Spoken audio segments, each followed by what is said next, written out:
Eh bien le bonsoir à toutes et à tous, aux participants, aux membres de l'association du paiement, à notre président Maurice Blanchard. Alors nous vivons actuellement une expérience intense et inédite avec une succession de crises, la crise sanitaire, économique et sociale. Cette crise change la donne et nous l'avons vu, les modes de consommation ont changé brutalement par les épisodes de confinement, de reconfinement, de déconfinement. La transformation est en marche depuis quelques années. Cependant, la digitalisation des moyens de paiement connaît une forte hausse ces derniers mois, comme suite notamment au relèvement du plafond des cartes bancaires et à l'engouement pour la carte. Comme le reste de l'économie, le secteur caritatif est impacté par la crise, avec la mise en place notamment du confinement et du télétravail, la fin du street marketing, du face-à-face notamment. Alors, le digital, par les moyens de paiement, offre-t-il au secteur caritatif de nouveaux leviers de croissance? C'est le sujet que nous abordons aujourd'hui avec nos invités. Et la question qui se pose aujourd'hui est la Covid-19, accélérateur de la digitalisation, quelles conséquences pour la collecte de dons? Alors, pour parler de ces sujets, nous avons trois invités que je vais vous présenter tout de suite. Guylain d'Alençon. Guylain d'Alençon, vous êtes président de EO et de EO Paiement, une fintech française que vous avez fondée en 2012, dédiée aux solutions de collecte de dons et qui a pour ambition de révolutionner les usages en matière de dons grâce aux nouvelles technologies. Vous êtes également mon collègue puisque vous êtes membre du conseil d'administration au sein de l'association du paiement. Bonjour. Bonjour à tous. Bonsoir Antoine. Vous, Antoine Vaccaro, vous êtes président du CERFI, qui est un centre de recherche et d'études sur la philanthropie. Vous l'avez créé en 2004 et vous avez créé notamment Force for Good en 2008, une agence de conseil et de communication en collecte de fonds, et vous êtes également membre du Good Raising Network. Merci, bonjour, bonsoir. Et puis bonsoir Christian Causse, vous êtes élu membre du Bureau national, vous êtes directeur des événements extérieurs et mutualisation au sein du Secours populaire français, une association qui existe depuis 75 ans avec plus de 80 000 bénévoles.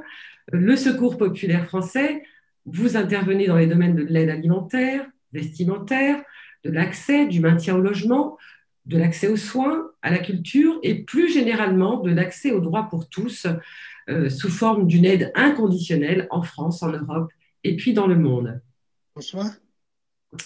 Bonsoir à nos participants. Eh bien, nous allons passer plusieurs minutes ensemble. Je vais poser des questions à nos invités et vous, en tant que participants, vous pouvez poser vos questions via le question-réponse qui se trouve en bas de votre écran. Vous pouvez aussi interagir avec nos invités en utilisant le chat qui est prévu à cet effet. Alors, première question, je m'adresse à vous, Antoine Vaccaro. Quel bilan chiffré peut-on faire sur la collecte de dons ces 2 dernières années? Merci pour cette question. Puisqu'on est à l'association du paiement, je vais parler principalement de philanthropie financière, puisque c'est le périmètre peut-être qui nous intéresse ce soir. Alors, on s'entend en tant que expert sur un chiffre global de la générosité des Français qui tourne autour des 7,5 milliards d'euros. Alors, c'est sans doute un chiffre pas tout à fait précis, mais disons que c'est le périmètre qui nous paraît le plus pertinent ou le montant qui nous paraît le plus pertinent pour aborder cette notion. Ces 7,5 milliards se répartissent en 3,5 milliards d'euros de dons manuels qui sont versés par les personnes de leur vivant par chèque, carte bancaire, virement automatique ou prélèvement automatique. 1 milliard serait des legs, enfin, serait lié à des dons post-mortem par testament, et 3 milliards de mécénat d'entreprise. Le premier poste de dons manuels est un poste en fait en léger tassement. En 2018, on a connu, après 25 ans de suivi de cet indicateur, la première baisse de cet indicateur qui n'avait jamais été constatée. Nous avions toujours constaté plutôt une croissance assez régulière. 2018 est un constat de baisse et Et heureusement, en 2019, cet indicateur est reparti légèrement à la hausse de 2,4%. Donc, on peut dire que c'est quasiment un schéma un peu étal. Mais 2019 a aussi été une année un peu particulière. Il s'est passé quelque chose de très exceptionnel dans le secteur de la philanthropie. C'est la générosité qui a été déclenchée par l'incendie de Notre-Dame. Puisque je parle d'un chiffre de 3,5 milliards, pardon, un chiffre de 7,5 milliards d'euros pour la générosité globale. Et sur un seul événement, près de 850 millions d'euros ont été mobilisés, 600 millions grâce à des milliardaires ou du fait de milliardaires et 250 millions du fait du grand public. Si on met de côté cet événement un peu exceptionnel, si on regarde les tendances de l'évolution de cette générosité, on constate néanmoins en 2019 un léger progrès pour montrer que le système est reparti un peu à la hausse. Sur les legs, on est en croissance assez vive. C'est un des postes qui croît le plus vite aujourd'hui dans le secteur. Et concernant le mécénat, on a plutôt des moments erratiques. De temps en temps, c'est un mécénat qui est plutôt assez dynamique et d'autres fois, il va se contracter.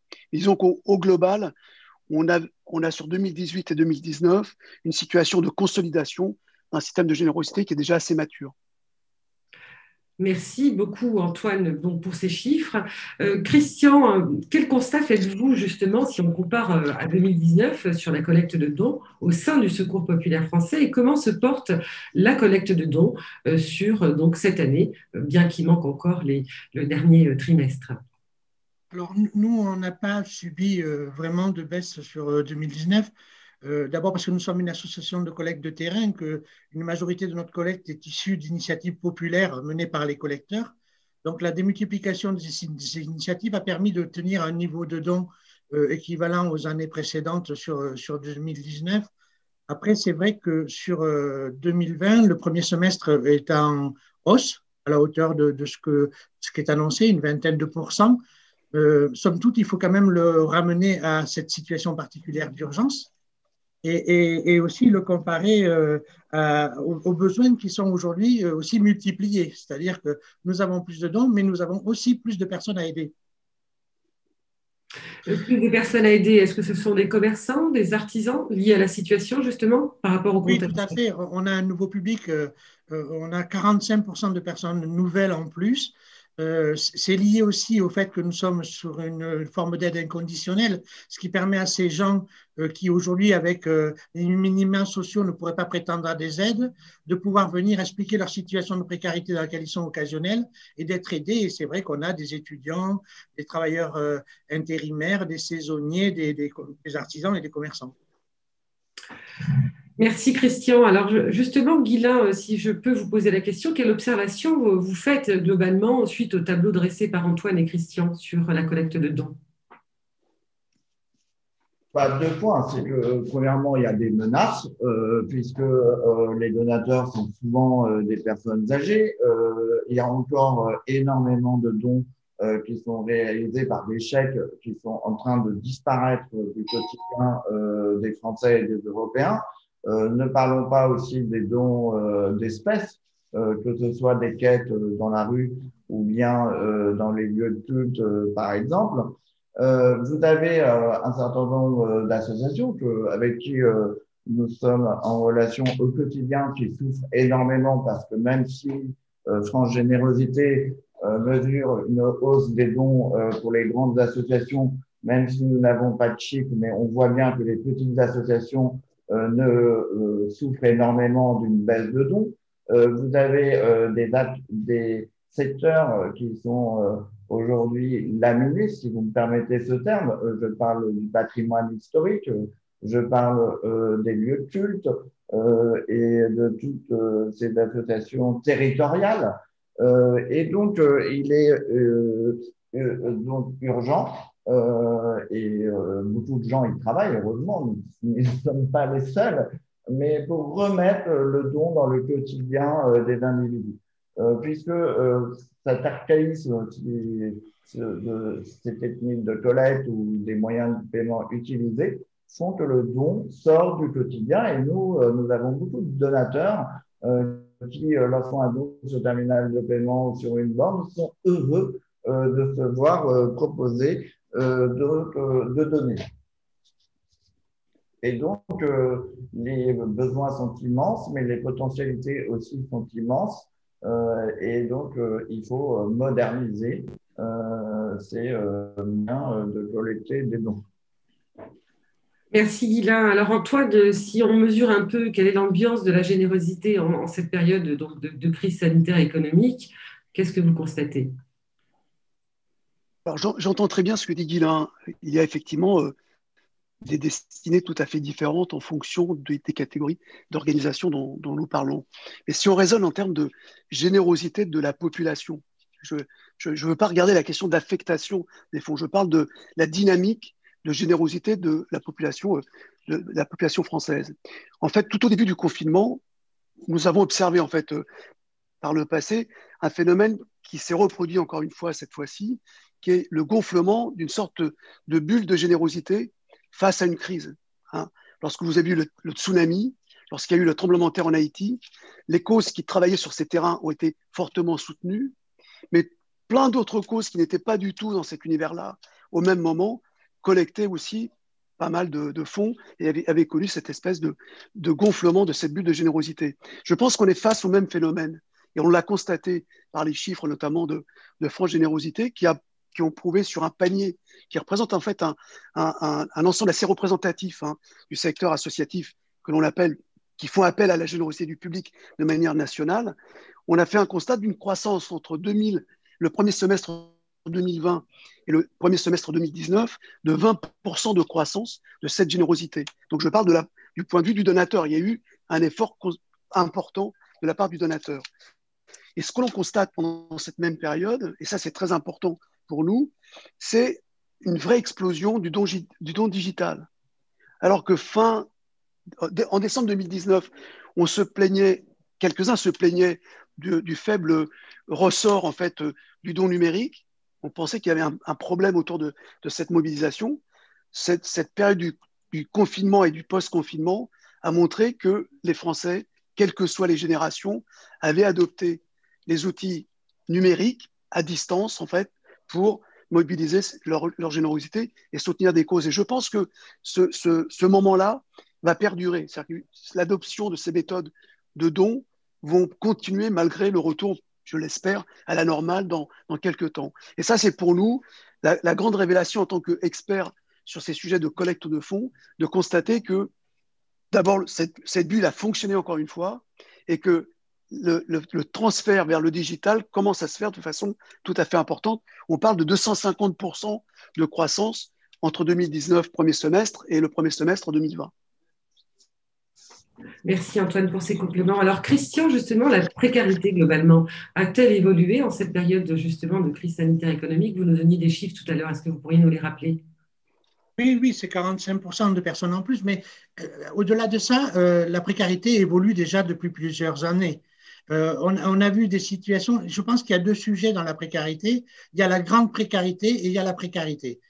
Jusqu'à quelques années encore, la grande précarité, le fossé se creusait, ceux qui étaient déjà les plus précaires continuaient à devenir de plus en plus précaires au point d'être exclus. Et aujourd'hui, on voit des situations arriver qui sont des situations de première précarité où les gens basculent d'un niveau sur un autre. Et il est important aussi pour nous, en tant qu'association, c'est là où je fais le lien avec l'aide inconditionnelle, que ces personnes soient prises en main dès le début de la situation de leur précarité. Parce que sinon, souvent, c'est trop tard et on tombe après dans l'exclusion. C'est difficile de pouvoir agir sur la généralité du problème qui a fait qu'on a basculé. Donc ça, c'est important et on voit bien aujourd'hui qu'il y a ce qu'on appelle des nouveaux pauvres, une catégorie de la population, y compris certains travaillent et n'arrivent plus à finir leur mois, à mettre de quoi à manger correctement sur la table et à offrir ce qu'ils doivent offrir à leurs enfants. Donc là, on voit vraiment que la précarité a changé de visage. On sent aussi quand même, aujourd'hui avec la crise, un engouement des donateurs parce que simplement, cette précarité, aujourd'hui, elle nous saute au visage, elle est palpable au plus près de nous, parce qu'on a tous autour de nous des gens qui sont en situation délicate. Et là, on met un visage aujourd'hui sur la précarité nouveau en se disant « Ah oui, ça peut arriver aussi chez moi, à mon enfant, à mon voisin ». Et c'est ça aussi qui change aujourd'hui le comportement des donateurs et l'encouragement aussi que les gens ont à vouloir soutenir les situations de précarité, parce que ça les touche réellement. Merci. Alors justement, Antoine, outre ce que tu viens de nous dire justement, Christian, au sujet de la précarité, quels sont les autres impacts du confinement et de l'arrêt économique sur les collectes de dons? Est-ce que c'est la même chose pour toutes les associations? Est-ce qu'elles sont à la même enseigne, les petites, les grandes, quel que soit le secteur? Guylain, tout à l'heure, nous parlait justement du monde de la culture qui souffre actuellement de cette crise. Qu'est-ce que vous pourriez nous dire à ce sujet-là? Alors, on a clairement vu pendant cette période, ce premier semestre en fait, une sorte de construction en trois cercles de cette générosité. Évidemment que compte tenu de la crise que nous connaissons, toutes les causes qui ont de près ou de loin travaillé sur la lutte contre le Covid ont été immédiatement fortement soutenues. Il était de tradition en France, par exemple, que les hôpitaux ne soient pas un sujet de générosité pour les Français. Pour les Français, l'hôpital est financé par la sécurité sociale, par les mutuelles, mais certainement pas par la générosité. Dans le cadre de ce qu'on vient de vivre, de la situation qu'on vient de vivre, il y a eu une vraie explosion des dons à la PHP notamment, qui a collecté, mais tous les hôpitaux, tous les CHU de France ont vu arriver des dons, parfois même spontanés, de la part de donateurs, alors que c'était absolument pas dans leur logique et dans leur culture de donner à leur hôpital. Donc ça, c'était le premier cercle, avec bien entendu les gens qui travaillent sur la recherche médicale, la recherche sur le vaccin, l'Institut Pasteur, la Fondation Recherche Médicale, toutes ces structures se sont vues effectivement immédiatement soutenues et dotées, presque sans demander, de façon proactive, ce soutien. Elles l'ont quand même fait, mais c'était presque naturel. Le deuxième cercle, alors qu'on s'y attendait peut-être un peu moins, a été très fortement soutenu. Ce sont toutes les organisations qui travaillent pour lutter contre la pauvreté, toutes les précarités, en fait, les personnes fragiles, et les causes comme effectivement le Secours populaire, le Secours catholique, Emmaüs, l'Armée du Salut. Ces organisations se sont trouvées emportées aussi par la vague de générosité et ont reçu des sommes beaucoup plus importantes que ce qu'ils recevaient par le passé. Emmaüs, qui ne collectait jamais de dons de générosité, lance une cagnotte qui a été quasiment doublée par le montant qui a été versé. Donc on voit bien qu'il s'est passé quelque chose à ce niveau-là. Et ensuite, il y a un troisième cercle qui, lui, est plus éloigné de tous ces sujets. Guylain l'a dit tout à l'heure, la restauration du patrimoine historique, le soutien à la culture, tout un tas de sujets qui ont semblé beaucoup plus éloignés disons, du côté extrêmement brûlant de la lutte contre le Covid et de l'impact du Covid sur la population, qui ont été effectivement passés qui sont passés en deuxième ou troisième rideau. Et je ne parle pas des petites structures associatives territoriales qui probablement n'ont pas été en capacité de mobiliser leurs donateurs du fait entre guillemets, du brouhaha médiatique autour du Covid, ou de la Covid. Merci Antoine. Guylain, alors je sais que vous avez un passé dans le monde bancaire, vous êtes expert des moyens de paiement, mais si on parle de financement, quels sont les enjeux du financement innovant des acteurs de l'intérêt général? Je voudrais, pour répondre à cette question, d'abord saluer les acteurs de l'intérêt général qui sont absolument, c'est-à-dire les associations, les fondations, les établissements publics et les collectivités dans leur mission d'intérêt général. Pourquoi? Parce que sans elles, notre société serait en lambeaux. Et je suis depuis ce temps, depuis 2012, je rencontre beaucoup d'associations qui m'émerveillent, que ce soit par l'engagement de leurs salariés ou que ce soit par l'engagement de leurs bénévoles. Et par exemple, je ne peux que saluer l'Action, puisque c'est un partenaire du Secours populaire, qui heureusement n'est pas tout seul, mais qui fait une action et un impact sur les gens en précarité qui est absolument merveilleux. Par ailleurs, les acteurs, les associations, même si certaines sont critiquées, mais ont une très bonne réputation. Et le niveau de conscience des Français, mais aussi des Européens dans le monde associatif est parmi les meilleurs. En même temps, comme il a été dit, et nous le mesurons aussi, il y a une grande générosité des individus qui oblige banques et entreprises à s'engager. tout l'enjeu, c'est de faire rencontrer d'un côté ces donateurs potentiels et en même temps tout le monde associatif qui a besoin de financement pour agir. Et aujourd'hui, ces terrains d'action sont loin d'être cultivés et sont immenses. Et le Covid, comme on l'a dit, la Covid a formidablement élargi les nécessités de notre société par rapport à ces acteurs. Mais comment faire rencontrer donateurs et associations? Nous avons pensé que certes, c'est par la technologie avec EO, mais c'est aussi de créer un triptyque, voire même un carré pour faire rencontrer donateurs et associations, c'est par l'entreprise. Par l'entreprise qui adresse ses clients, qui doit motiver ses collaborateurs, et en même temps, le dernier point du carré, qui est forcément peut-être très essentiel pour mettre en relation ces acteurs, c'est les banques. Et d'ailleurs, je sors d'une réunion avec les banques populaires, avec qui et BPCE, avec qui nous avons un partenariat d'importance, puisque eux-mêmes vont adresser leurs clients commerçants, leurs clients donateurs, et donc ça permet de créer des ponts entre ces mondes qui, dans l'intérêt de chacun, mais surtout dans l'intérêt des causes qu'adressent ces acteurs de l'intérêt général. Voilà ce qui me semble aujourd'hui les enjeux du financement innovant que nous essayons d'adresser. Merci Guylain, ça veut dire qu'on aurait dû inviter une banque ce soir. Bien sûr, ça sera pour la prochaine fois. Mais les banques, c'est d'abord, notamment, alors nous, on entend très bien, notamment avec les banques régionales qui ont une action déjà très socialement responsable dans les territoires. Mais vous savez qu'il y a des grandes banques aussi qui s'engagent. Et en fait, les banques, ce qui est d'abord magique, c'est que c'est un tiers de confiance et en même temps, tout le monde a un banquier. Donc, une association a un banquier, une entreprise a un banquier, un donateur a un banquier. Et donc, le banquier est à la meilleure place pour créer ces ponts. Mais il faut ces ponts, il faut des solutions pour générer ces ponts. Voilà. Christian, vous vouliez ajouter quelque chose? Oui, parce que on parle de don, mais derrière le mot don, il y a bien évidemment le don financier, mais il y a le don humain aussi. Et cette crise a révélé aussi un vrai impact.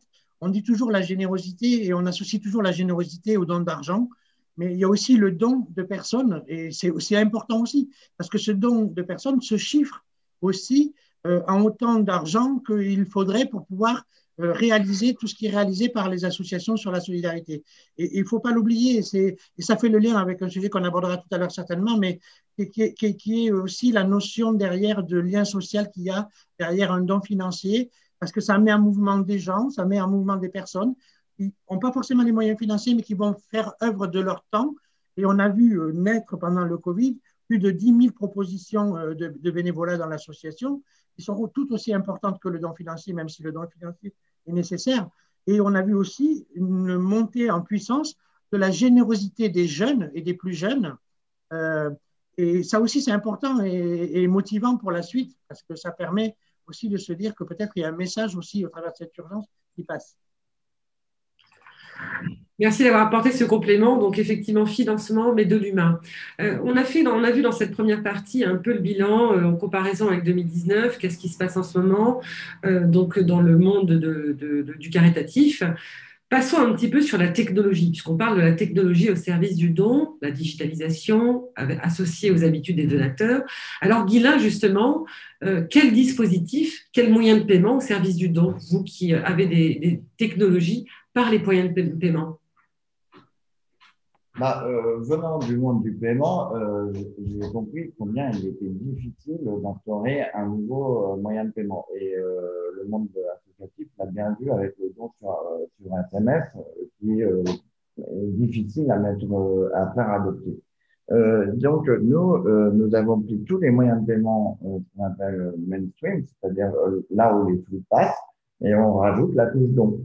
Donc, par exemple, il y a en France à peu près 14 milliards de transactions CB. Et ben, du coup, on a mis le don sur les TPE et puis on a fait des cartes bancaires qui permettent de générer des dons. Bien sûr, on permet de faire du don embarqué sur le paiement en ligne. Nous avons aussi, en soignant l'expérience client, en faisant la guerre au clic et fait des sites de crowdfunding et des chatbots de dons qui ont des taux de conversion tout à fait intéressants. Par ailleurs, on s'est dit, il y a les troncs à cash. Donc, comment allons-nous digitaliser les troncs d'espèces? Et ben, du coup, on a créé des banques de dons. Voilà, des banques de dons où on peut faire un don avec sa carte bancaire. Et en même temps, demain, on travaille avec Antoine sur ajouter de la contrepartie ou de la loterie, etc. Par ailleurs, on s'est dit, super, donc les troncs que les bénévoles quittent dans la rue avec des espèces. Les espèces vont disparaître. On a fait un terminal généreux. Donc, c'est un terminal sur lequel il peut y avoir une proposition de don, mais qui en même temps peut faire du paiement et en même temps qui remplace un site. Puis après, on est face à des besoins particularisés. Donc là, on a demandé récemment par un grand assureur comment peut-on faire un don quand on paye cette autorisation habitation. Par exemple, pour les gens qui sont sans domicile. Eh ben, par notre connaissance du paiement, c'est assez facile de rajouter un don sur un prélèvement. Néanmoins, tout ça, on s'est heurté à une chose, c'est que la collecte pour compte de tiers, tout ça, c'est de la collecte pour compte de tiers et c'est très difficile de faire des nouveaux moyens de don sans collecter pour compte de tiers. Eh ben, c'est régulé. Et c'est régulé d'autant plus qu'en plus, aujourd'hui, heureusement, c'est régulé parce que on est face à beaucoup de collecteurs pour compte de tiers qui ont détourné les dons, notamment au moment de Notre-Dame ou au moment de la Covid. Et donc, c'est pour ça qu'après 4-5 ans de négociations avec la CPR Banque de France, on est régulé et contrôlé par la Banque de France, qui garantit et le donateur et l'association, mais aussi les parties prenantes, que le don sera bien acheminé jusqu'à l'association bénéficiaire. Et c'est comme la culture que nous avons de la sécurité des moyens de paiement. Et cette culture, tout comme la régulation, l'aspect conformité, nous a permis d'être commercialisés par les banques. Parce que je peux vous dire que sans cela, ça n'aurait pas pu être le cas. Ok, merci Guylain, merci, c'est très bien. C'est intéressant de faire la transition sur les moyens de paiement et leur utilisation. Christian, j'en ai parlé un peu en introduction tout à l'heure du street marketing. Donc les rassemblements et le street marketing, sont interdits en période de confinement. Comment continuer de collecter et accompagner justement la précarité dont vous nous avez partagé? Oui, en effet, pour nous qui collectons une majorité de notre budget sur des initiatives populaires de collecte, évidemment, la situation est dramatique. Depuis le début de l'année, toutes nos initiatives ont été annulées ou reportées, on ne sait pas quand, et on a d'énormes pertes de rentrées financières par rapport à ça. Donc, il a fallu très vite qu'on puisse se mobiliser. Alors, on s'était déjà mobilisé par le passé, puisque nous avions bien évidemment, comme toutes les autres associations, mis des moyens de dons par des moyens de paiement modernes tels que la carte bleue ou les SMS. Aujourd'hui, on a développé le emailing, on a développé tout ce qui est le tronc de collecte populaire digitalisé, parce que la digitalisation est en fait une dématérialisation du don par des moyens aujourd'hui nouveaux de paiement. Mais il y a aussi l'outil technique derrière. Et ce n'est pas simplement qu'une question de paiement. C'est comment derrière on va toucher et sensibiliser les gens aux causes qui sont celles que nous portons, de façon à pouvoir les inciter à donner et derrière aller jusqu'à ce qu'on puisse leur expliquer quelle action on va mener et leur montrer le rendu compte de ce que sert leur don. Ça, c'est un vrai enjeu pour notre association. C'est pour ça que on essaye de garder ce lien direct entre le donateur et notre association au maximum D'abord parce que ça évite des intermédiaires, et je rappelle que le don, il a souvent vocation à être utilisé au maximum, au moins dans la cause pour laquelle il est donné, et ça c'est important aussi, la confiance du donateur, mais aussi parce que derrière ce don, il est affilié à des valeurs de solidarité, à une notion d'importance pour celui qui donne, qu'on doit aussi défendre. Donc, il y a la technologie avec les outils modernes et il y a les moyens modernes de paiement. Et c'est vrai qu'il faut avoir plusieurs canaux d'entrée de façon à pouvoir toucher un public le plus large, parce que ça passera par la culture aussi de la solidarité. Et c'est ça que nous on porte, au-delà de l'aspect des rentrées financières, c'est que cette culture de la solidarité devienne une vraie culture pour tout le monde, et partout où on est, avec une vraie sensibilisation d'un maximum de personnes à la nécessité d'être solidaire. Merci Christian. Alors justement, vous nous parlez de cette typologie de donateurs, vous voulez toucher l'ensemble des donateurs, tout type de profil. Guylain, quels sont les enjeux de la collecte par le digital et cette notion d'omnicanalité, justement pour toucher l'ensemble de ces donateurs? Comme l'a expliqué Christian, il ne faut pas opposer le digital et le physique.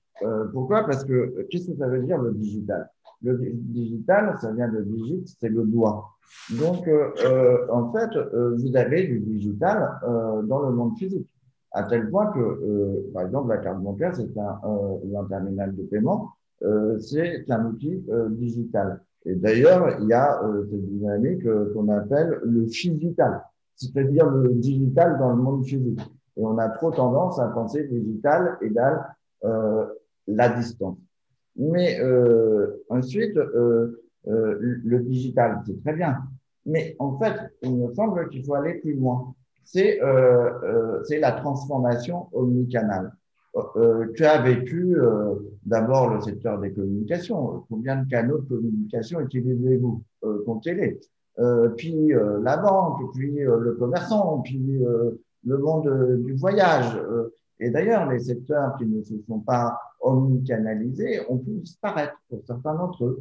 Et c'est pour ça que même si cette transformation est déjà en route, heureusement, dans le monde associatif, il est très important que le monde associatif épouse une stratégie omnicanale, comme que ce soit, comme le dit si bien Christian, dans la collecte et dans le moyen de paiement.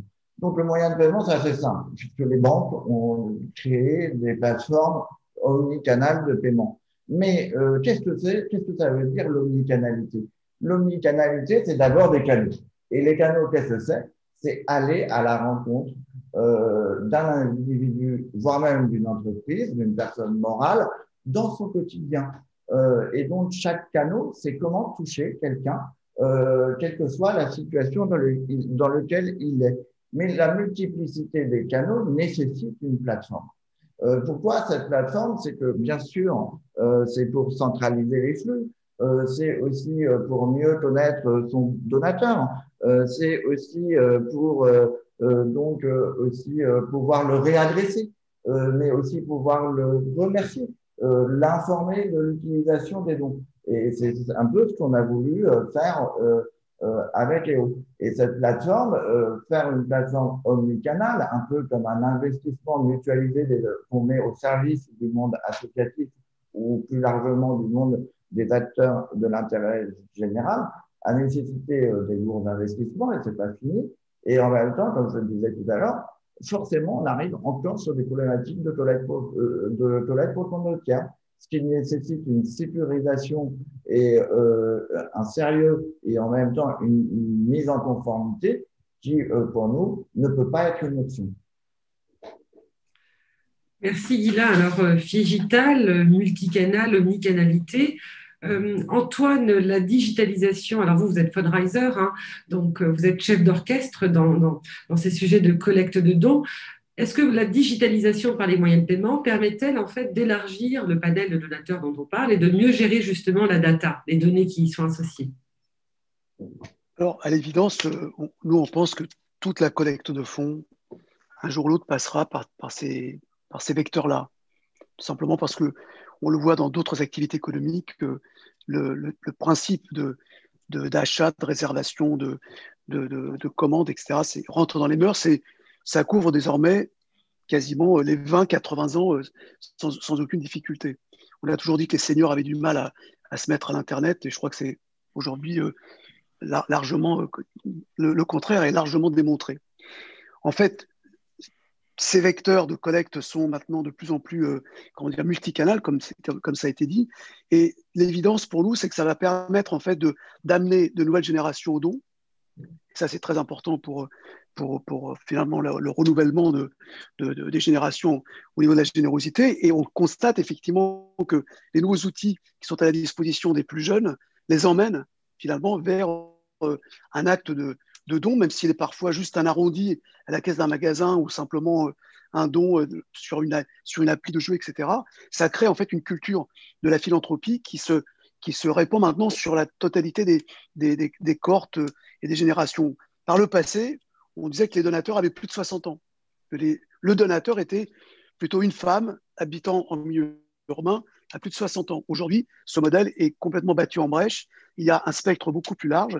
Ça ne veut pas dire que certaines parties de la population n'est pas plus donatrice que d'autres, mais je dirais qu'aujourd'hui, tout le monde, grâce à ces outils, est devenu philanthrope, est devenu donateur. Et ça, c'est très important pour nous. Et c'est vrai que le fait aussi de disposer d'outils qui nécessitent en fait à la fois un téléchargement d'une application ou l'inscription sur un site internet, voire la réception d'un email et la réponse à tout dialogue par ces outils digitaux permet aussi de disposer de beaucoup plus de data avec toutes les prudences qu'il faut prendre quand on parle d'utilisation de la data, de façon à mieux finalement fidéliser et entretenir le dialogue, comme dirait Guilain, la conversation avec ses donateurs et avec ses fidèles.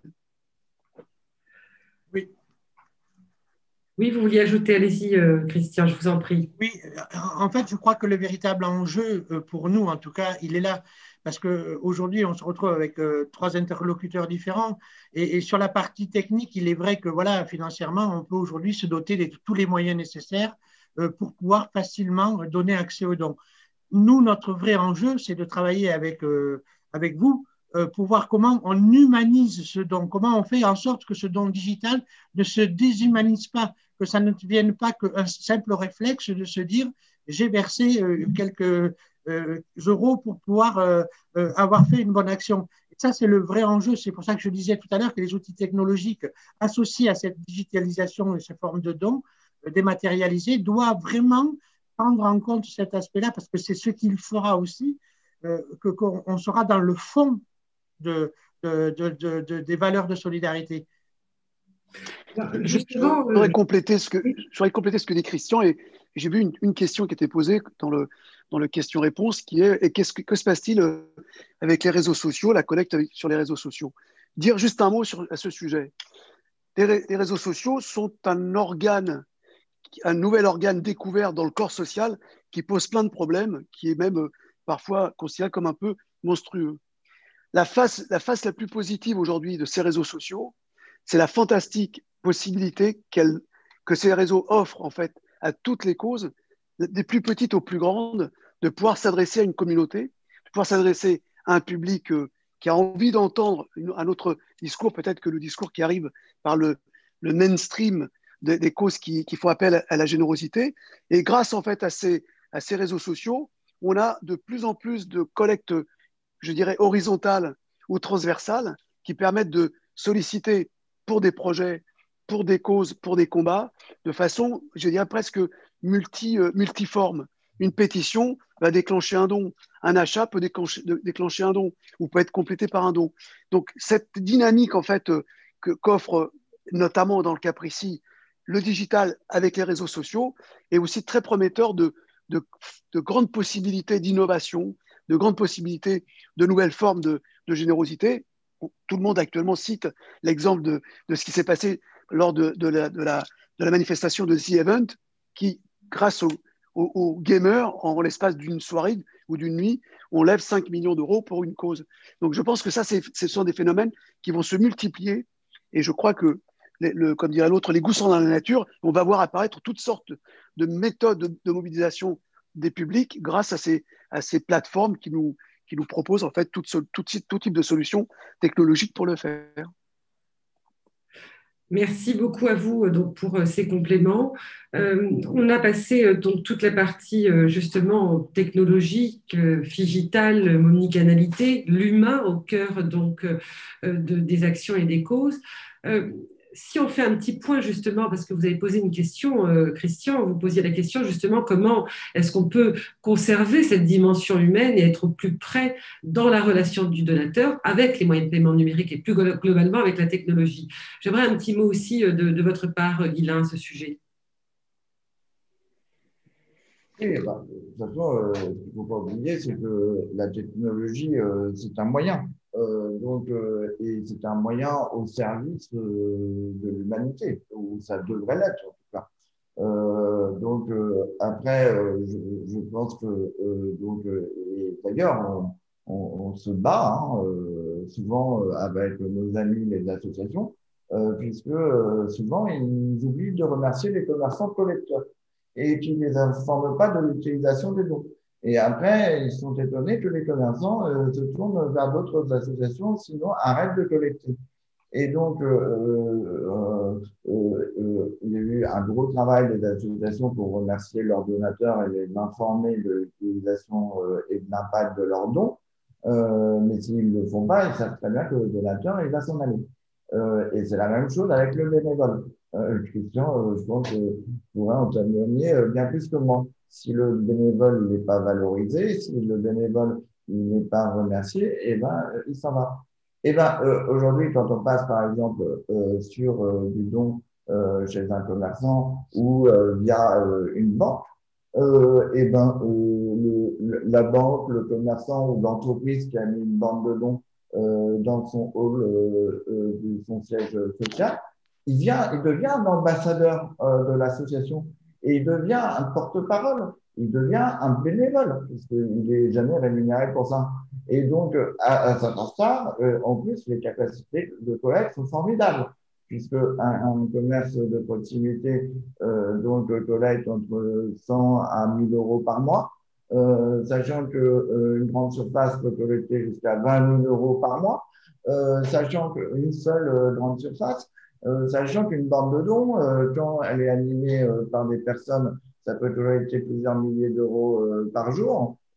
Et en tout cas, elle va collecter plusieurs milliers d'euros par mois. Donc, il est très important aussi de remettre de l'humanité là-dedans. C'est aussi une transformation des mentalités, quoi. Donc, vous êtes en phase. Alors, justement, là, on va faire un petit point. Vous avez parlé tout à l'heure de carré, où il y avait donc ce cercle vertueux entre la banque, l'entreprise et puis le monde du non-profit. Comment marier justement le monde de l'entreprise avec le monde du non-profit pour justement relier la cause au sens? Voilà, on a l'habitude de parler du monde du profit et du monde non-profit. On ne peut pas réduire l'entreprise au non-profit, puisque l'entreprise aussi épouse une action de mission d'intérêt général, qui est l'emploi, mais elle en épouse aussi bien d'autres. Donc, ça, c'est le premier point. Le deuxième point, c'est que le monde de l'entreprise et le monde non-profit, ou en tout cas des acteurs associatifs et consorts, ce sont deux mondes très complémentaires. Et ce que fait le monde associatif, l'entreprise, souvent ne peut pas le faire. Et en même temps, ce que l'entreprise peut faire, le monde associatif, normalement, n'a pas le droit de le faire. Donc, c'est deux mondes très complémentaires. Après, on vit une ère qui est assez extraordinaire. Pourquoi? Parce que cette quête de sens que je travaille depuis 2 décennies maintenant, mais a tout renversé. Donc, en fait, elle a renversé qui est partie des individus, elle renverse le monde de l'entreprise, elle renverse les intérêts des gens. Et en fait, du coup, cette quête de sens des individus a obligé l'entreprise à s'engager. Et d'ailleurs, le MEDEF avait prévu de faire son université sur le thème de l'engagement. Bon, à cause des événements, il a dû changer de thème. Mais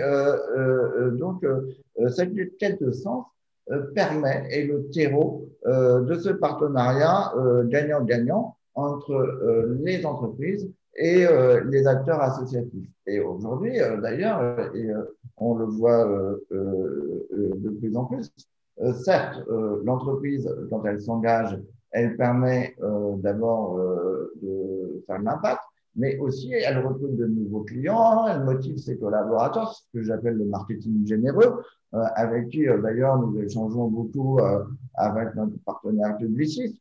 Mais donc c'est aussi une façon de communication et de marketing pas cher pour recruter des clients ou mobiliser ses collaborateurs, surtout dans une période de crise. Donc, et c'est un peu ce cercle vertueux qu'on essaye de faire de manière assez décomplexée, j'avoue, hein, parce qu'on quitte le monde, disons, sacrificiel. Donc, si une entreprise ou une banque qui s'engage, ça lui permet non seulement de générer des dons, mais d'ailleurs certains donnent du coup en plus, ou leurs salariés donnent aussi. Et en même temps, ça leur permet de faire de la communication ou du marketing pas cher mais efficace. Bah, c'est une boucle vertueuse. Et il y a des très grands annonceurs. Je leur ai dit, je vous demande pas de donner 1% de votre budget de marketing et de communication, parce que je ne suis pas légitime pour le faire. Mais essayez de mettre 1% de votre budget de communication et de marketing à faire du marketing à impact et de faire de la communication qui a de l'impact. Et de plus en plus, vous voyez les publicités. Aujourd'hui, les publicités, ça parle d'humanité, ça parle de sens, ça parle de nature, ça parle de tout ça. Bon, tout ça, c'est des effets d'annonce. Mais en même temps, ces solutions de marketing généreux qu'on a précitées, eh ben, c'est des bonnes intentions, mais c'est des messages, mais qui sont eux mis en action et qui génèrent de l'impact et qui permettent à ce moment-là aux acteurs de l'intérêt général de mieux résoudre toutes ces causes qui nous sont si chères et si essentielles pour l'avenir du monde. Merci Guilain. Un mot rapidement, Antoine, peut-être sur la notion de marketing caritatif, un peu ce dont on parle. Vous êtes quand même un spécialiste, vous avez une agence de communication et de conseil. Un petit mot sur ce point-là, rapidement. Sur la mobilisation de l'entreprise ? Oui. Écoutez, je pense que depuis Union Carbide, la disparition de cette société pétrochimique qui a eu cet accident extrêmement important en Inde, il a été introduit dans le système de gouvernance des entreprises à l'exigence souvent à l'exigence prioritairement des actionnaires, un principe de responsabilité qui va au-delà de la simple capacité à produire et vendre des services et de servir en fait un actionnariat. Et je pense que ça a été pour les observateurs, le moment inaugural d'une nouvelle façon de convoquer l'entreprise à sa responsabilité. Et c'est de là qu'en fait est née toute la pratique de la responsabilité sociale et environnementale des entreprises, qui devient aujourd'hui une norme qui, si elle n'est pas, si elle n'est pas respectée, si elle n'est pas même préemptée par l'entreprise, risque en fait de la faire disparaître. Et c'est la crainte de ce type de risque qui pousse en fait l'entreprise à prendre en charge des sujets d'intérêt général de plus en plus étendus. On est aujourd'hui très étonné de voir que des grandes entreprises choisissent de se transformer en entreprise à mission, en introduisant dans leur gouvernance, dans leurs contraintes à la fois de gestion, de redistribution de la richesse qu'elles créent, un certain nombre de critères et de bornes pour éviter que nous évoluions de manière complètement illimitée vers une activité rapace qui en fait dévorerait et la terre et la biosphère et tout le système qui nous entoure. Donc je pense que cette prise de conscience, elle est aujourd'hui totalement avérée. L'opinion est alertée sur ces sujets et l'entreprise est éveillée à ne surtout pas rompre ce pacte qui s'est créé entre l'opinion et sa pratique entrepreneuriale. Et je suis d'accord avec ce que dit Guilain, l'entreprise n'est pas simplement une machine à faire du profit, elle doit aussi délivrer une prestation qu'on appelle, on va dire, classiquement marketing, mais surtout, avant tout, au service du bien commun et de l'intérêt général. Merci Antoine. Donc, il y a bien des leviers pour responsabiliser plus les entreprises face à leurs responsabilités, notamment sur les volets environnement et social. Très, très clairement. Et je pense que l'actualité le montre tous les jours, même dans l'activité comment dire, d'aide et de défense enfin, comment dire, des populations en grande précarité. Il y a aussi pas mal d'efforts qui sont faits par les entreprises. Et je pense que le Secours populaire peut en témoigner au travers des partenariats que l'association a pu créer. Enfin, je ne veux pas parler à la place de Christian, mais je laisse s'exprimer sur le sujet. J'attendais que vous ayez fini. Oui, oui, et depuis quelques années, nous travaillons ces partenariats sur cette conception-là. Nous avons aujourd'hui de nombreux partenariats avec des grandes entreprises où justement nous avons mis en place avec eux une vraie réflexion pour intéresser au-delà de l'action de dividendes qui pourraient reverser ou de sommes qui pourraient verser sur ce qu'ils font, une notion de partenariat qui tend à développer et à passer ce qu'on appelle, nous, l'éducation populaire qu'on souhaite passer au travers des actions de solidarité, qu'elles soient pour celui qui donne ou celui qui reçoit d'ailleurs, qui est une vraie notion d'engagement. Et l'engagement aujourd'hui dans les entreprises, ça parle. Aujourd'hui, quand on monte des partenariats avec des entreprises, on a le souci de créer des rencontres avec le personnel de ces entreprises pour expliquer quelle action et quel est l'aboutissement de l'action qu'ils auront fait au sein de l'entreprise. On voit souvent des partenariats qui allient le patronat, les salariés, les comités d'entreprise, et c'est une vraie co-construction sur un projet d'engagement, parce que aussi, derrière, l'engagement n'est pas lié que simplement à la solidarité. L'engagement est une démarche et qu'elle rentre aussi dans la démarche de l'entreprise et qu'elle est aussi pour la production de l'entreprise. Il est nécessaire cet engagement, ce partage, cette solidarité. Donc, voilà, on sait très bien que ça existe.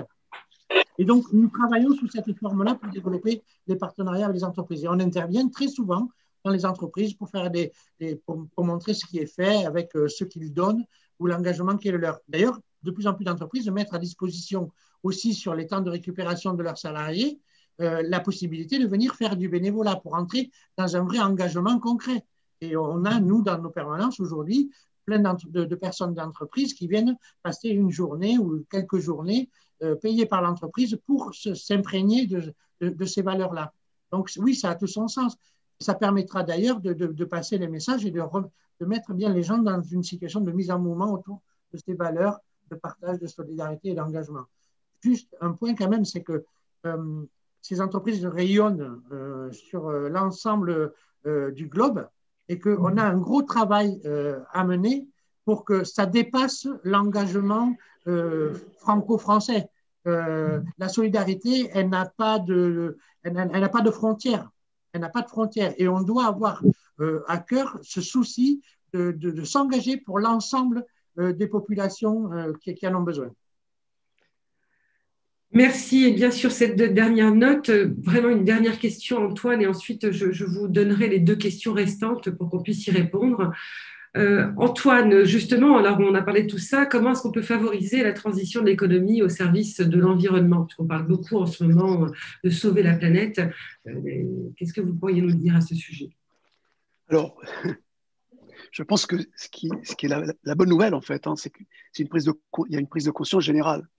Mais ce qui est plus intéressant pour nous, en tout cas dans le secteur qui nous intéresse de la philanthropie, c'est de voir la montée en puissance de la jeunesse. Mais quand je dis de la jeunesse, on démarre à l'adolescence. C'est-à-dire que ce n'est pas les 25-30 ans. Des gamins, d'ailleurs Greta Thunberg est un exemple, des gamins de 13-14 ans aujourd'hui s'attaquent à ces sujets. C'est-à-dire qu'il y a un vrai mouvement. Et il est logique, puisque c'est eux qui vont hériter de la planète qu'on va leur laisser. Et ça, je trouve que c'est un moment incroyable, extraordinaire, qui est encore une fois lié à la mise à disposition de tous ces outils, à l'accès à ce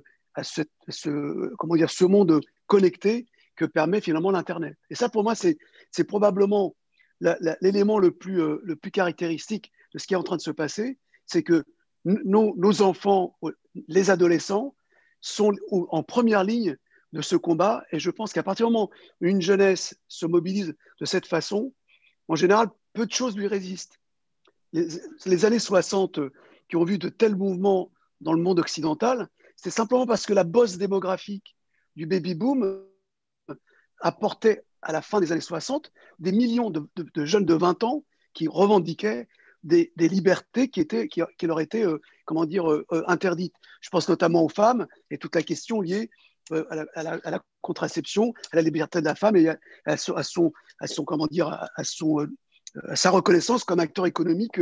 N'oublions pas c'est qu'en 66 qu'une femme en France pouvait posséder un chéquier sans avoir besoin de l'autorisation de son mari. Donc, à 20 ans, on peut effectivement faire bouger les lignes, surtout quand on se mobilise en masse. Et ça, je crois que c'est la raison qui va pousser tous les acteurs économiques et politiques à ne plus ignorer la pression qui monte de cette jeunesse qui ne va pas longtemps supporter qu'on lui détruise sa biodiversité, sa faune et sa flore. Et on voit fleurir de partout des initiatives qui sont assez fantastiques.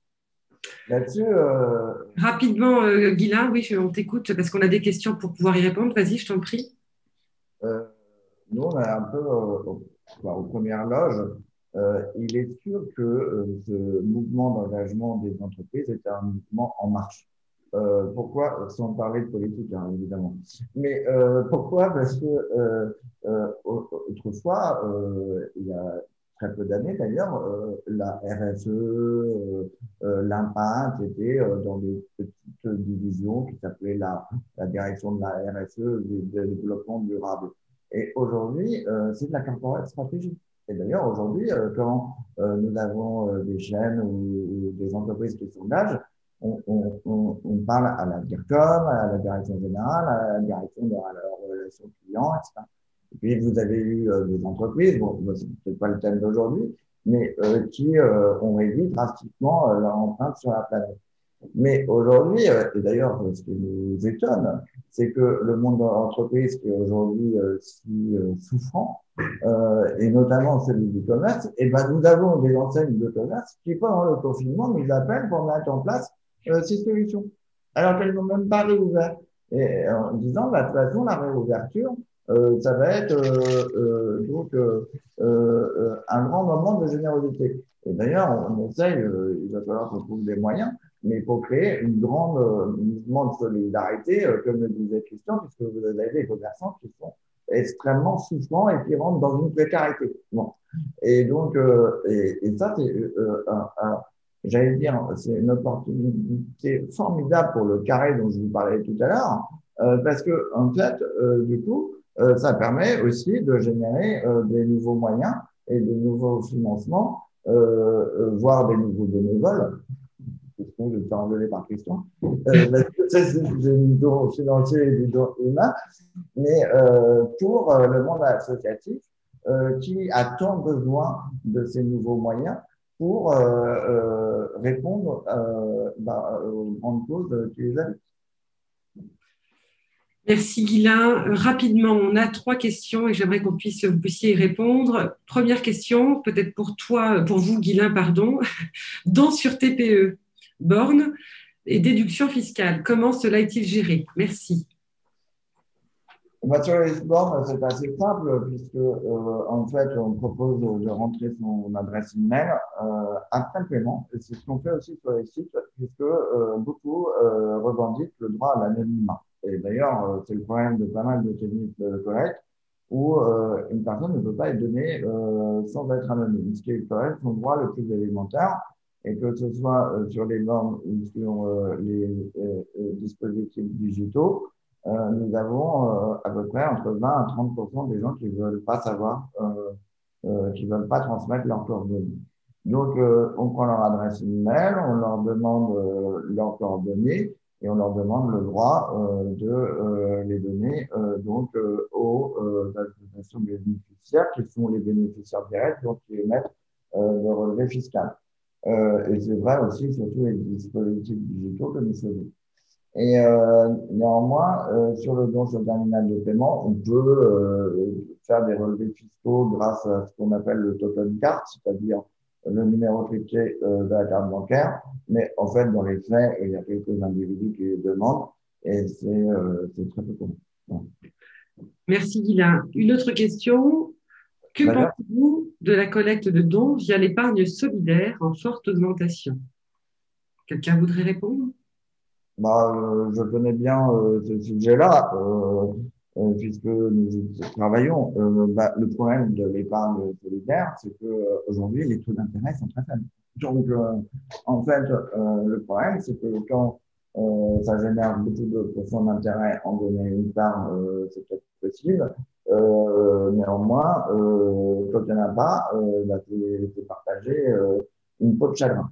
Donc, ça, c'est le premier point. Le deuxième point, c'est que l'épargne solidaire, en fait, c'est assez compliqué. Pourquoi? Parce que quand la personne épargne et qu'elle investit ou qu'elle dépose ça dans un compte d'épargne, elle s'engage, en fait, que les intérêts, pour partie, soient libérés au profit de l'intérêt général. Néanmoins, le problème, c'est que quand on épargne ou qu'on investit, on ne sait pas de quoi demain va être fait.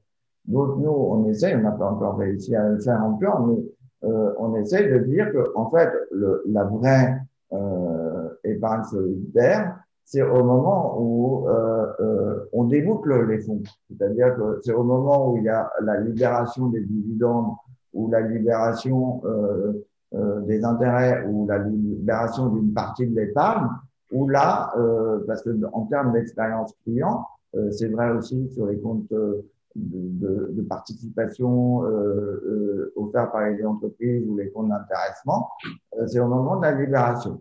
Alors là, le problème, c'est que ça nécessite pas mal de développement et aujourd'hui, on n'a pas eu encore un asset manager qui nous a suivi sur ce projet. Merci Guylain. Une dernière question de président Maurice Blanchard, générosité. Alors, quelles sont les perspectives en 2021 compte tenu du contexte? Peut-être Antoine ou Christian? Alors, une première réponse, et puis je pense que Christian complétera. Ce qui est important pour nous, c'est d'essayer d'observer ce qui va se passer d'ici le 31 décembre.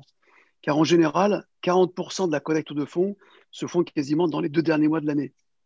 Donc, si le premier semestre a été aussi fort et que le second semestre garde les mêmes niveaux que l'année dernière, on aura fait une année tout à fait exceptionnelle. Si par contre, en fin d'année, les gens qui ont donné en début d'année ne renouvellent pas ou considèrent qu'ils ont fait leur don et qu'on est de ce fait-là une compensation et qu'on a une année disons, de croissance étale ou régulière comme 2018-2019, ça veut dire une annonce de quelque chose de plus compliqué pour 2021. Si la fin d'année se passe bien, nous, ce qu'on constate, c'est que le don n'est pas un besoin secondaire.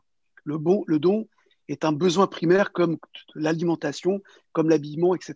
C'est-à-dire qu'on a fait souvent le constat d'une forte résistance de la générosité, quel que soit l'événement qui survient. Quand il y a eu la crise de 2008, on a eu un moment de très grande crainte, c'était septembre-octobre, mais dès que les banques ont été sauvées, entre guillemets, la générosité est repartie et l'année 2008 s'est terminée de façon relativement positive et correcte. Donc ça prouve qu'il y a une forte résistance. Le don est quelque chose de premier, on va dire ça devient quelque chose de vital. Et ça a toujours été vital d'ailleurs dans les sociétés. La solidarité a permis en fait à notre monde de dépasser toutes les grandes crises qu'il a pu connaître depuis toujours. Donc je pense qu'on est plutôt optimiste, mais on va être quand même attentif à ce qui va se passer à la fin de l'année. Christian? Oui, nous, j'ai envie de dire, devant l'accroissement de ce que nous vivons actuellement, je le disais, il faut qu'on ramène aussi l'accroissement de ces dons à l'accroissement de la solidarité à laquelle on doit faire face. Et j'espère que ce n'est pas simplement que ça va se maintenir, j'espère qu'on va encore avoir plus en fin d'année. Il y a une chose dont on n'a pas parlé, mais qui est aussi le reçu fiscal qui permet aujourd'hui en France à des donateurs de pouvoir bénéficier de déductions fiscales. C'est aussi en fin d'année souvent que les gens pensent à faire ces dons pour avoir un reçu fiscal. Mais là, je crois qu'il faut que sur 2021, on se projette avec beaucoup plus de moyens parce qu'on voit très bien ce qui est en train de se présager, c'est qu'on n'est pas sorti de la crise, que les conséquences de cette crise qu'on est en train de vivre, on ne les a pas encore complètement mesurées, malheureusement. On le voit tous les jours. Et que bon, il faut qu'on dépasse ça. Je voulais juste rajouter une chose, pardon, mais par rapport à ce qui a été dit tout à l'heure sur la jeunesse et les enfants. Dire que nous, depuis 1995, on a un mouvement d'enfants qui s'appelle Copains du Monde et que nous réalisons au sein de nos permanences d'accueil des rencontres d'enfants français, mais aussi de divers pays, pour travailler sur ces valeurs de solidarité dans le rôle d'éducation populaire qui est le nôtre. On fait la même chose avec des jeunes où tous les 2 ans, on fait des rassemblements de 350 jeunes qui posent sur des thématiques différentes liées à la solidarité et que je crois qu'il y a un vrai engouement aujourd'hui de cette jeunesse à qui on doit donner une vraie place. Et malheureusement, je crois qu'aussi les outils techniques aujourd'hui doivent permettre de pouvoir mieux véhiculer sur tout ce bien fondé que porte cette jeunesse. On a trop tendance malheureusement à la ramener sur une médiatisation qui montrerait que ce qui est désagréable de cette jeunesse, alors qu'il y a un vrai engouement de cette jeunesse à faire de la solidarité. Je tenais à le dire parce que c'est important aussi d'avoir ça en tête. Et il faut que demain, on puisse ensemble se donner les moyens de permettre encore plus de dons pour répondre encore plus. Mais ça n'enlève pas néanmoins l'obligation qui est celle de l'État de répondre au secours des gens. Parce que je rappelle que les associations sont là pour pallier à ce qui ne peut pas être pallié par le rôle de l'État. Merci. En tout cas, ça fait l'objet d'une belle conclusion, Christian. Merci encore. Alors, j'ai juste une petite remarque, donc suite à la question de Vincent Dennery autour, donc, non, ça c'était pour les réseaux. J'avais une autre question. Voilà, Laurent Arnaud qui nous posait la question sur l'épargne solidaire. J'ai donc Frédéric Hello qui dit que l'épargne solidaire, ce n'est que le don d'intérêt. Voilà, je voulais partager ça avec vous. Nous arrivons en fin de chronique, 45 minutes. Alors, avant de terminer, moi, j'ai reçu un colis aujourd'hui. J'ai reçu une belle enveloppe. C'était une belle surprise. Alors, je vais l'ouvrir avec vous.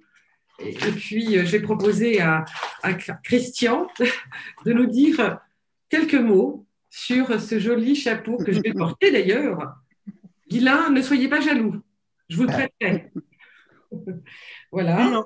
En fait, c'est le bonnet des Pères Noël verts parce que nous sommes malheureusement sur les fêtes de fin d'année et que l'accroissement de la précarité nous laisse présager qu'il va y avoir encore plus malheureusement de familles et d'enfants qui ne vont pas pouvoir passer de façon digne ces fêtes par manque de moyens. Donc, le Secours populaire se mobilise en cette fin d'année et on vous invite tous au travers de ce bonnet de Père Noël vert à devenir vous aussi Père Noël vert, à être sensible à cette cause et nous aider à pouvoir répondre pour que toutes ces personnes, tous ces enfants puissent bénéficier d'un moment de fête, de partage et avoir un vrai Noël dans leur foyer. Donc, merci de relayer cet appel. Alors, merci à vous. Rapidement, j'ai Virgile Delporte donc, qui dit merci à tous les intervenants. C'était vraiment très intéressant. Un bonjour à Antoine. Ça fait un moment qu'on ne s'est pas parlé. Donc, je vous laisserai Virgile Delporte. Merci à vous. Merci encore donc, à nos invités. Guylain, merci. Un grand merci parce que sans vous, on n'aurait pas pu organiser cette chronique autour de la collecte de dons. Donc, un grand merci. EO, donc une société, une fintech française qui a le vent en poupe et qui accompagne justement cette générosité, cette solidarité. Merci à vous Antoine, vous êtes vraiment un spécialiste, un expert. Merci de nous avoir partagé tous ces chiffres. Christian, merci donc de nous avoir éclairés en tant qu'association française qui existe depuis longtemps. Et merci pour ce beau message de solidarité pour les fêtes de Noël. Et on peut faire un don sur www.secourspopulaire.fr. Voilà, effectivement, n'hésitez pas à aller faire un don sur le site du Secours populaire, Force for Good, donc pour vous renseigner, et EO, donc qui offre des technologies et des moyens de paiement pour la collecte de dons.